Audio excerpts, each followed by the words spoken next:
Welcome to another episode of Canopy Practice Success. Today on the podcast, I'm excited to welcome Lori Zukin. Lori is the CEO and founder of Zukin Leadership and an organizational psychologist and executive coach with more than 25 years of experience. She works with leaders across professional services and beyond, and currently facilitates with Simon Sinek's Optimism company while coaching leaders in the Presidential Leadership Scholarship Program founded by President George H.W. Bush and President Bill Clinton.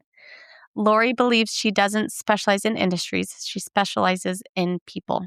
Today, we're diving into the psychology of leadership, trust, and mental health in high-pressure environments like accounting firms. Lori, I am so excited. I am as well. Thank you so much for having me. Yeah. Before we get to it, I want to hear more about some of those things we mentioned in your intro. Talk to us about your experience facilitating content with Simon Sinek and this Presidential Leadership Scholarships Program. That was a mouthful. Sure, yeah. PLS is what we call it. Oh, just there we go. That's a much little bit easier. easier. So I'll start with, during COVID, the Optimism company by Simon Sinek kind of had to change their strategy, or not their strategy, but really their delivery approach, like many organizations, and came together and said, look, we want to offer useful content for people, and we have to do it virtually. And they came to me and said, look, I know about some of the work you do around clear communication and effective meetings. And so I put together workshops tailored to them and was able to offer, it must have been thousands of people during the height of COVID, workshops that were ranged from 25 minutes to 90 minutes on clear communication, how to make effective requests and agreements, and how to have effective virtual meetings. And those went real well. And now I'm working even more closely with Simon's team on various facilitations for senior leaders across, as your intro said, across all industries. Worked with the U.S. Tennis Association and various organizations, hopefully the Army coming up. So from nonprofit to the government to sports organizations. So that's been quite a bit of fun. And then I've also had the opportunity to facilitate their team, Simon and his direct reports, to do various leadership workshops. Talking about that, I was trying to Google a book that I was recommended to me ages ago, and then they ended up rewriting a new version because of COVID, I believe, around like executive presentations. There are dynamics that change when you have a virtual environment, and you can't just function entirely the same way you did prior to COVID anymore. Okay. Depending on, I guess there are some firms who are still all 100% in office all the time. But if you have any sort of hybrid or remote, I feel like you just can't overlook that. Yeah, exactly. And I would say the key is having clear norms on what is expected, whether you're at home or coming in. And in a lot of offices that I work with, especially startups, there are these large open areas. And so they want people to come in, but then they can't hear each other when they're on meetings or things like that. So what are the expectations when you do come in, and how do you share information, but also respect the privacy that you might need for confidential conversations, et cetera? And then if you're doing remote calls, is it expected that you be on camera? And do you have the bandwidth at home to be on? It's just all of those things. And I think when we don't lay out the expectations, people get frustrated, uncomfortable, and it reduces trust.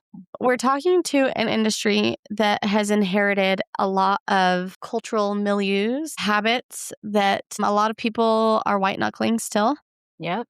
And many others turn away from the industry because of them. Yep. What is trust in the workspace, and why is it important? Yeah, that's a great question. There's a few parts that I'd love to answer. Number one, trust is not just one thing. And there's been a lot written about it. But trust is that person capable? Are they reliable? And are their intentions as they say they are? And it's helpful to break that down. Like, are they going to do what they said they were going to do? Do they have the skill that I need for the job or that they say they're going to have? And then are their intentions positive, even if the outcome of that intention isn't as I saw it? Do they mean well? And I think when we break it down in those three areas, it can help us to, number one, figure out how we can ourselves build trust with someone else, but also assess if someone else is trustworthy. Mm-hmm. So that's part one of it. Because a lot of times we just throw out that, oh, I can't trust that person. Well, maybe there's parts of that person that you can trust and parts that you can't.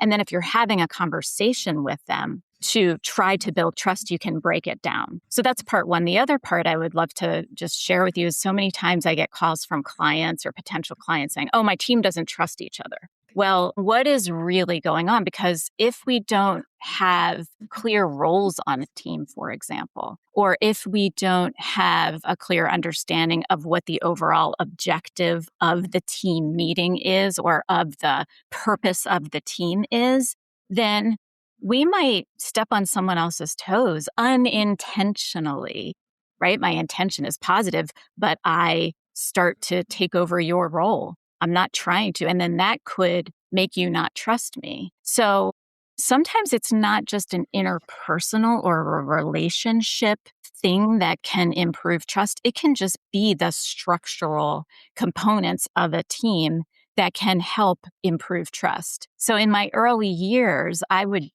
focus on the relationship piece. And I realized a lot of times teams haven't clarified their overall purpose, their roles and responsibilities, their decision authority. And when we can come in and do that, that can help with the trust issues.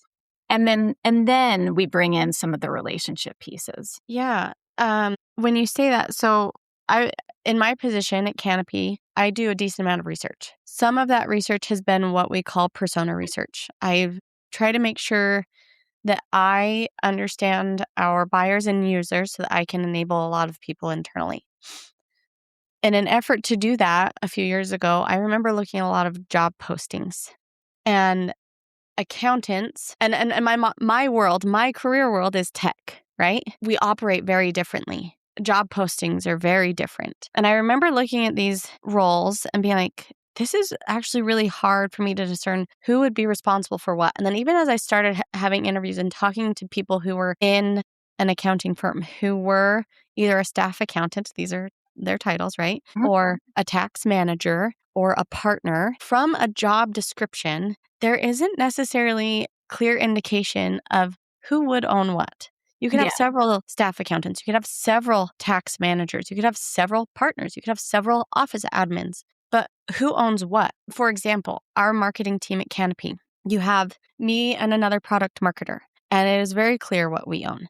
Yeah. And so it was interesting to hear you say that and say that that lack of clarity can be what affects the ability for trust to be there. Yes, exactly. Exactly.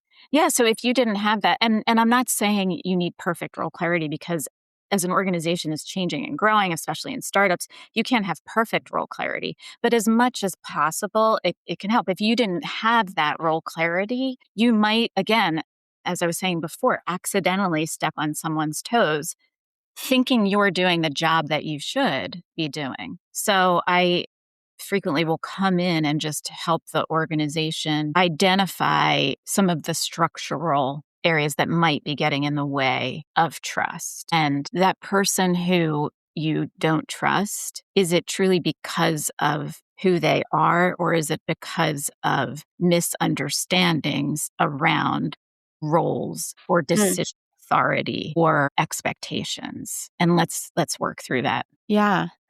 Do you, in your experience working with accountants, accounting firms, tell us a little bit about the people you coach. Is it always partners? Do you find people who are mid or lower level that are engaging with yourself or with an executive coach in general? What are the main issues that you're dealing with and helping them through? Yeah. So most of my work has been, I've worked with the CEO and C-suite partners, my firm, and other coaches that I have on my team work with and I, work with all levels, and we do one-on-one coaching. We also do team coaching to help the team perform better in their overall decision process and their overall outcomes as a team in the way that they build trust and get what done. I won't curse on the so we do that. And then some of the issues that come up, so many. How do I communicate more effectively with my peers? How do I build trust with my peers and my direct reports?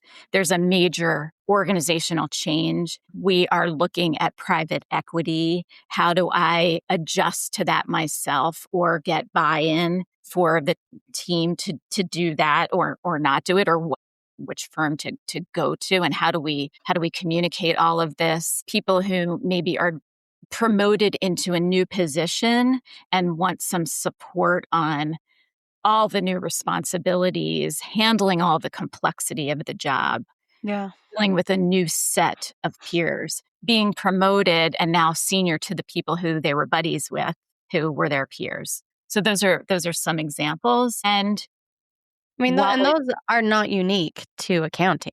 These are not unique to accountants at all. Yeah. Yeah, in my work, I did quite a bit of work with you. You might have heard of Baker Tilly. Yeah, my company did a leadership program, a 2-year leadership. We like to call it an immersion because it's so immersive and not. We don't like to use the word program because that implies a beginning and an end. And when it's immersive, it's ongoing. Because the learning is ongoing. So anyway, we noticed not major differences between the accountants and non-accountants. Yes, accountants have more of an analytical perspective, but I think given that they were identified as high potentials, they already had a mindset of thinking big picture about the organization and recognizing that there are times to use their technical skills and other times to use more of their communication and relationship skills. Yeah. So I want to pivot more to maybe what listeners might be interested in of when do I know I'm ready? Or when should I start to engage with an executive coach? Yeah, great. So first, for the definition, and my work is executive coaching. So it is really working with someone who is a leader or aspiring leader in an organization.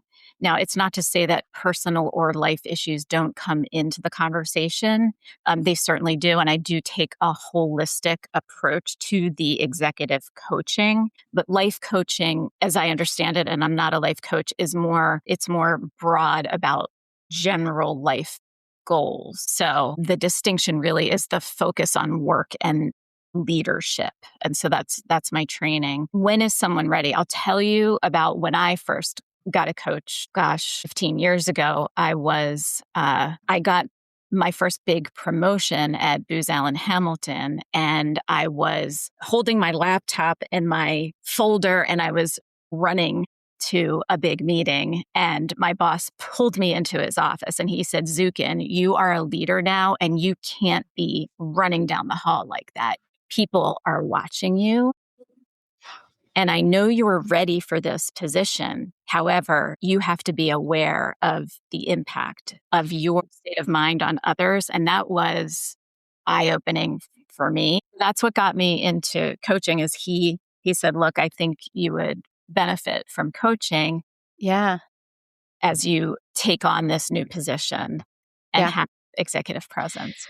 There are nuances like that it's a reality that we face, but until you're in a position like what you said, where you're forced to realize that those realities now apply to you, you don't know how to change your behaviors. And grateful that he pulled you aside and even said that little bit, right? Absolutely. And opened the door for you to be like, "Oh, you're right. This is a pivotal moment in my personal growth, in my career, and I need to be mindful of these things." Because I think those things can often get in the way of someone's ability to progress, whether it's how they want to progress or what might be open to them. We don't want to get in our own way just because of our lack of information. Exactly. So So that was pivotal for me and led me to study coaching, get my certificate. I think you were asking just what would, for your listeners, what would cause them to think, hey, now's the time Yeah. when there's a shift that they want to make, whether it's a new promotion,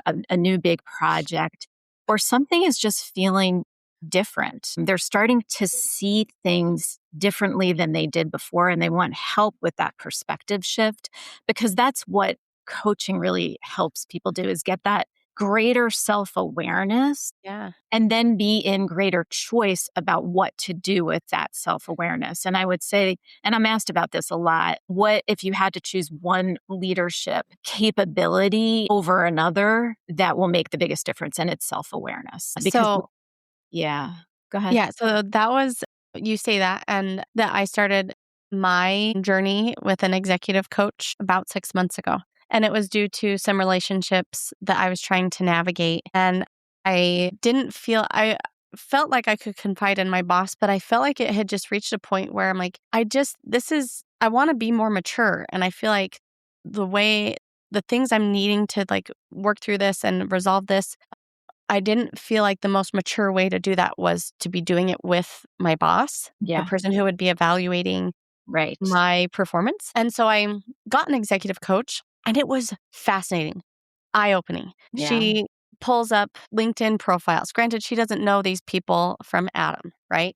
But she kind of starts making connections like, well, seeing this on their experience and what they're disclosing here, like, here's what I'm reading in the tea leaves. And I'm like, you're probably not far off, because here's this, that, and the other that I know. And that could be affecting their behavior and why they're doing these things. And it brought a level of self-awareness that took me. So I have a tendency to get defensive.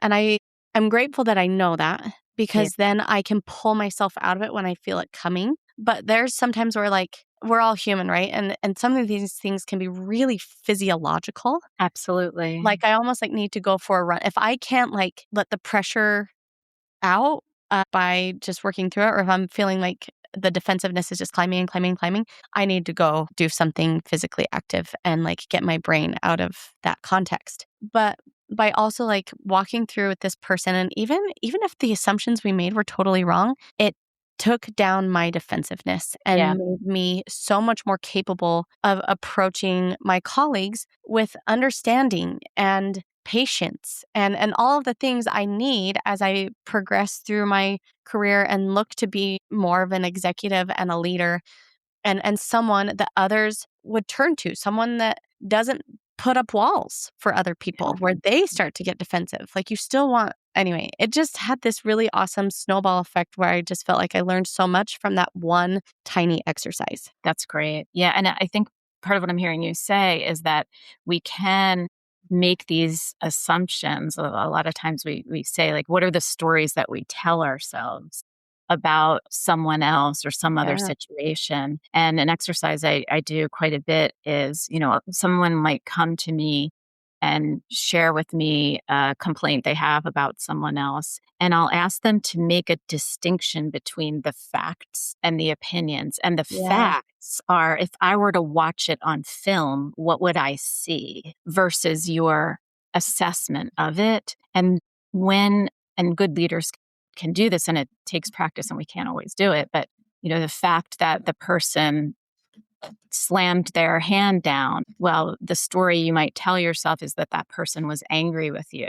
Well, maybe they were angry with someone else, or maybe they weren't angry. Maybe they were scared. Maybe they were just trying to wake themselves up. Who knows what it is? But what is the fact and what is the story you tell yourself? And the more you can make those distinctions, the more you realize how often we do that, and then how often we can get into a downward swirl, especially if we're already in not a great mood, no matter what we see. And so, yeah, that's a lot of what I work on with people, is those distinctions between facts and opinions. So I find that to be very helpful, and it sounds like that's helpful for you. Like, Yeah. what's a limiting belief I might have about myself Mm. others, and how can I shift that to something that's not as limiting? Yeah. And Yeah. it's just always important to remind yourself that like you're always going to over index on the things that you know. And the things that you know can be so internal that nobody else knows. Your insecurities, your stress level because of things that are happening at home, your whatever, right? Yeah. Nobody else knows 90% of the things that are going on in our heads, bodies, and worlds outside of work. And so we use all of that to color our view of someone slamming their hands on the Right. desk, but we don't know their 90% either. And Exactly. ugh, love it. Yeah. Yeah. And I wish that everyone had a coach, a Mm, good coach, and a therapist, because yeah. if they did, the world would be a lot kinder and we would get things done. This isn't just a kumbaya Yeah. statement, but we No. would get things done. I can't tell you how many hours I spend in conflict resolution because people are telling themselves stories about someone else that's creating so much unnecessary swirl that is wasting productive time. That if they were more self-aware, they could reduce the conflict. Yeah. Okay. So, I mean, you're preaching to the choir with me at least. But I have a love of Scandinavia. And you're probably like, Casey, where are you going? I read a book called The Little Book of Huga years ago, which Okay. is written by the CEO of the Happiness Institute, which is Okay. headquartered in Copenhagen. Nice. I am currently reading another book of his called The Art of Danish Living, and the Mm, subtitle is How to Find Happiness in and Out of Work. And nice. he's ultimately making the argument that happier people are more productive. Yeah. That when you have someone who is, and this is actually probably getting into Caseyism, so I won't say that these are his words, but this is my belief that when you have someone who is well rested, well fed, nutritionally, socially, right, relationally, and who is excited to come to work, their 8 or 9 hours have a much more tremendous output than someone who's underslept, someone whose marriage is on the rocks, someone who, and you could go down the list. That when you provide a situation where employees can thrive outside of work, they will thrive more inside of work. 100%. And it's not just a Caseyism, it's a fact. Oh, And good. it is absolutely a fact. And that's where, I said I'd had take a whole person approach to the coaching. If someone is just miserable at work, Yeah. there's likely to be other things that they could do pretty quickly to support them. Like let's check on your sleep. Let's check. Did you eat something? And sometimes people, all they need. In fact, I think I did a post on this on LinkedIn. Like sometimes it's just a matter of get yourself a snack and walk around the block, and that could totally shift your state of mind. And do that, by the way, before you have a tough meeting coming up. Oh, You 100%. can take care Yes. of yourself. So, yeah, one of the things I talk about a lot is state of mind and being aware of, are you neutral? Are you above the line? Or are you below the line? And if you're below the line, um, to the extent you can, get yourself at least to neutral or above. Or if you can't, then take a break and don't engage in a tough conversation or something that is going to create more challenge for you. Yeah. And you're above the line. There is a book, we were talking lots about books today, titled Above the Line. Hmm. I've never read it, but our CEO sent out a YouTube video a couple years ago now to leaders in the company that talked about being above the line or below the line. Is it the Yes. same concept that you're talking about? Yes, it is. And conscious leadership has a Yeah. 3-minute, 4-minute video on it. So that might be a, I wonder if it was that one. yeah. Well worth the view, listeners, if you haven't gone and watched that video. Probably a decent summary of the book, but very important to understand that you are or try to be above the line as much as possible in your leadership and in dealing with your employees because it just has this huge ripple effect. Yeah, and the video Above the Line, Below the Line is by the Conscious Leadership Group, and their book is called Conscious Leadership. Okay. So I'm not as familiar with the other book that Yeah, you I'm not either. mentioned. And I would say that I think as a society, we tend to push we have to be happy all the time. So I think it's not that it's not okay to be below the line, it's to be aware of when we're below the line Mm, and the mm, impact of it. okay. And if we are below the line, to either not engage at that moment and take a break until we're Mm, above the line, or let people know that we're below the line. mm. So, hey, I'm below the line right now. We just got really bad news on our finances. I'm not my typical self. I hope you'll understand. That way Yeah. they know why. They know your intention. Your Yeah. intention is positive, even if you're not behaving Yeah. like you. Yeah. Good call out. Thank you for correcting me there. Oh, just clarifying. No, yeah, no, it's great. Well, Lori, we've got a few rapid fire questions for you to wrap up our Okay. conversation. What do you feel like is the most overlooked skill in firm leaders today? The most overlooked. Well, I think Christy Short. You interviewed her a while ago, and she's Okay. who recommended me. So she is helping me whose focus is on truly seeing others Mm, or things that they might not see in themselves. And I think when leaders can take the time and actually see someone for a talent that they may not see in themselves, that is not something we focus on enough. And that is whether you're a leader formally or any level in the organization. And by the way, I think you can be a leader no matter what your role in an organization. So it's yeah, seeing another person for something they might not see in themselves. I love that. This is one that you're probably gonna be like, Casey, they both matter. What matters more long term, self awareness or experience? Self-awareness. Oh, okay. Never mind. You had a very fast answer. I mean, based on our comments earlier, I think I can. So, if you're self aware, I feel like it gets you to the right experience faster. Yeah. Yeah, Yeah. exactly. And Cool. it's about wisdom, not knowledge. Wisdom is more important. Love that. Lori, thank you so much. You were a delight. I love this. Was a unique conversation relative to other things we've talked about on the podcast. And I mean, our listeners are still professionals in need of help. Like we said, even like these are not things unique to accounting firms. These are things that leaders everywhere deal with. Like I've kind of Um, disclosed a little bit with my experience, but thank you. Thank oh, you. my pleasure. My pleasure. I'm happy to answer any questions if they surface from this, but I love talking about this stuff. And I'll say it again. I wish everyone had a coach and a therapist. The world would be a much better place. So Yeah, thank you seriously though. for asking about the work I do. So Yeah. thanks.